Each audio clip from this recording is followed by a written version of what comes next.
ये मिला दिया है मैंने इस सेब में जहर। अब साहब इसे खाएंगे और ऊपर पहुंच जाएंगे, मुझे भी सुकून मिल जाएगा। और क्या ऐश करूंगी मैं, ऐश, माला माल हो जाऊंगी। तक ये 2 पैसे की नौकरी करती रहूंगी, लोगों के घर में दर दर धक्के खाती रहूंगी मैं। अच्छा है, साहब आती ही होंगी, मैं रख देती हूँ। मंजू। हाँ जी साहब जी। अरे कुछ नाश्ता पानी के लिए तो दे दिया होता। साहब जी फ्रूट्स रखे तो है आपके सामने, मैंने काट के रख दिए थे। अरे मेरा दिमाग भी पता नहीं कैसा हो गया है। हाँ ठीक है, तुम जाओ। पापा इसे मत खाइए, इसे आप खाओगे ना तुम मर जाओगे। मर जाते? साहब जी ये आप कैसी बातें कर रहे हैं? कैसी बातें कर रहा हूँ पापा, इसने ना सेबों में जहर मिला दिया है। अगर आप एक भी पीस खाओगे ना सीधे आपकी डेथ हो जाएगी। ये छोटे साहब क्या बोल रहे हैं साहब जी? मैं इसमें पुनः जहर क्यों मिलाऊंगी? मैं कब से काम करती हूँ यहाँ, आपका खाना पीना सब मैं ही तो देखती हूँ। आज तक कुछ ऐसा किया है मैंने ऐसा कुछ नहीं किया, पता नहीं क्या हो गया है इन्हें। अच्छा, इसका मतलब है नवीन झूठ बोल रहा है, तुम सच बोल रही हो। मैंने ना तुम्हें देख लिया था तो तुम उस इंजेक्शन की मदद से इसमें जहर मिला दी थी ना, मैंने साफ साफ देख लिया था। बस मैं वही है कि तुम्हें उस टाइम पकड़ना नहीं चाह रहा था, क्योंकि ये सब के पीछे ना किसी न किसी का जरूर हाथ होगा पापा। हो सकता है किसी ने साजिश की हो, तो इसकी वजह से मैं इसे रंगे हाथों पकड़ना चाहता था। तो चुपचाप ना जिसने भी ये साजिश करवाई है उसका नाम बता दे, वरना इसकी ना टेस्टिंग करवाऊंगा, और टेस्टिंग में डेफिनेटली मुझे पता है इसमें जहर निकलेगा ही निकलेगा, और तुम जाओगी सीधा जेल। नहीं साहब, मुझे कोई जेल वेल नहीं जाना, मुझे माफ कर दीजिए, मैं सब सच बता देती हूँ। वो तो मार्टिन भैया है ना, वो आए थे, उन्होंने मुझे ये सब करने को कहा था। सुन मंजू, कब तक तू ये 2 करोड़ की नौकरी करेगी?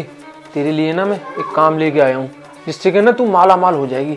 इसके अंदर है जहर, जो तुझे ताऊ जी को देना है। अरे साहब, ये आप कैसी बातें कर रहे हैं? मैं ऐसा काम नहीं कर सकती, इससे तो साहब जी मर जाएंगे।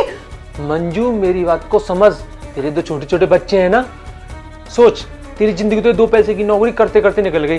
तू चाहती है कि तेरे बच्चों की भी ऐसी जिंदगी निकल जाए? सोच, 10 लाख रुपए दूंगा तुझे पूरे। आप सच में 10 लाख रुपए देंगे? पर साहब जी मेरे ऊपर कोई नाम नहीं आना चाहिए। नाम तेरा बिल्कुल नहीं आएगा, पर ये तुझे डिसाइड करना है कि ये जहर ताऊ जी को देना कैसे है। ठीक है? ठीक है। मार्टिन। जी ताऊ जी, बुलाया आपने? हाँ बुलाया मैंने। वो क्या है ना, मंजू ने मेरे लिए ये नाश्ता तैयार किया था, सेब काट के दिए थे, जरा खा के दिखाओ तो। मंजू ने नाश्ता तैयार किया, इसके अंदर का जहर हुआ। नहीं ताऊ जी, मैं तो खा के आया हूँ, आप ही खाओ। अरे खा लो, बहुत टेस्टी सेब है, पता है इम्पोर्टेड फ्रॉम थाईलैंड वाले सेब है, 1000 रुपए किलो आए। पापा जी स्पेशल लेके आए, और आप हमारे घर पे थे तो मैंने बोला कि मार्टिन भैया के साथ शेयर कर लेते, खा लो आप। अरे नहीं नवीन, अभी जस्ट ही खा के आया हूँ मैं नहीं खा सकता ये। क्यों नहीं खा सकते? क्योंकि इसके अंदर जहर है। जहर? किसने मिलाया जहर? मेरे घर में कौन मिलाएगा जहर? मिलाया तो मंजू नहीं था, मैंने मिलवाया था, पर मुझ पर भी ना पापा ने मिलवाया था, क्योंकि पापा जो है ना आपको मारना चाहते थे। ये ले बेटा, ये वो जहर है कि एक बार आदमी सांप के कांटे से तो बच भी सकता है, लेकिन इस जहर के कांटे से कभी नहीं बचेगा। चुपचाप ले जाकर के इसको और अपनी कार्रवाई कर दे। ये ले। ठीक है पापा, आप बिल्कुल भी टेंशन मत लीजिए, मुझे पता है क्या करना है। लेकिन क्यों? मैं ये जानना चाहता हूँ। क्योंकि वो आपकी प्रॉपर्टी पे कब्जा करना चाहते थे। आप मर जाते ना तो सारी प्रॉपर्टी नवीन के नाम हो जाती। नवीन को तुम रास्ते से किसी न किसी तरह हटा ही देते। जैसे आपको हटा दिया, आपको हटाना थोड़ा कठिन था क्योंकि आप ज़्यादा स्ट्रिक्ट थे। नवीन तो बहुत भोला वाला है ना, उसे हटाने में उनको टाइम नहीं लगता, और इसे हटाने की भी जरूरत भी नहीं थी क्योंकि हम इससे कैसे भी साइन ले लेते प्रॉपर्टी के।